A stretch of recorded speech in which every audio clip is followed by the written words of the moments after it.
Après sa visite dans les sites d'enrôlement des communes d'Adjamé, Atekoubé et Yopougon, le président du PDCI-RDA, dans le cadre de la campagne de la révision de la liste électorale qui se tiendra à Abidjan et à l'intérieur du pays du 19 octobre au 10 novembre 2024, s'est rendu le jeudi 7 novembre 2024 dans 3 autres communes de la ville d'Abidjan, à savoir Adjamé-Bingerville, Abobo et Cocody.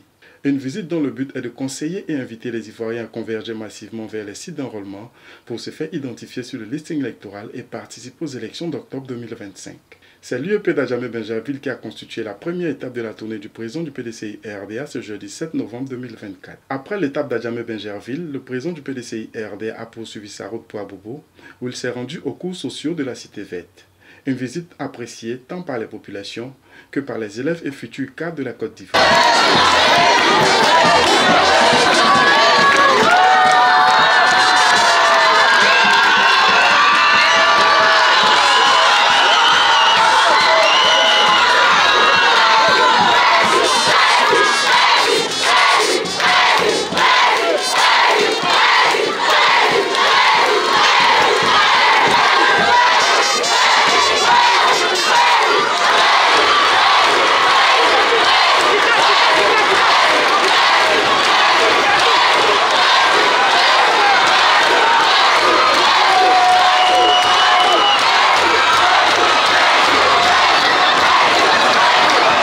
Notons que cette étape d'Abobo a été meublée par une visite du président du PDCI-RDA au domicile de Mme Djeket, pionnière et militante du PDCI-RDA.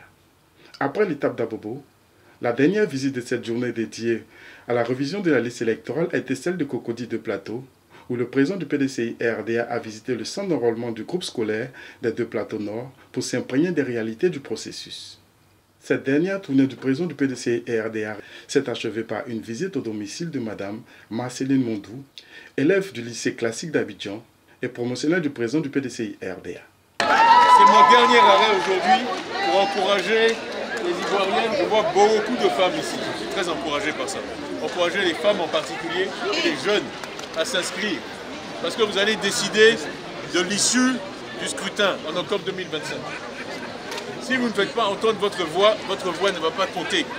Quelles que soient vos idées, quelle que soit votre opinion, si vous ne mettez pas un bulletin dans l'urne, c'est comme zéro, ça ne compte pas. Donc, on est très heureux de vous voir ici. On vous remercie pour votre engagement, d'être venu ici à l'enrôlement, vous inscrire. Ça, c'est déjà très bien. Maintenant, en plus de ça, on vous demande de convaincre d'autres. Il y a encore trop d'Ivoiriens qui sont chez eux, qui regardent la télé, qui ont des idées, mais qui ne s'inscrivent pas. Il faut leur dire qu'il faut qu'ils fassent comme vous, qu'ils viennent ici, qu'ils s'inscrivent. Pour ceux qui ont la CNI, c'est facile.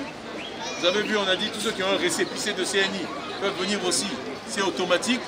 Après, c'est le problème des certificats de nationalité. Là aussi, il y a la gratuité. Et oui, on est organisé. Voilà, mon maire est là.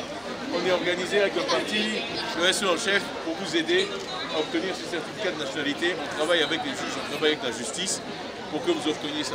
Maintenant, l'autre chose qu'il faut qu'on demande tous, c'est une prolongation des délais. Oui.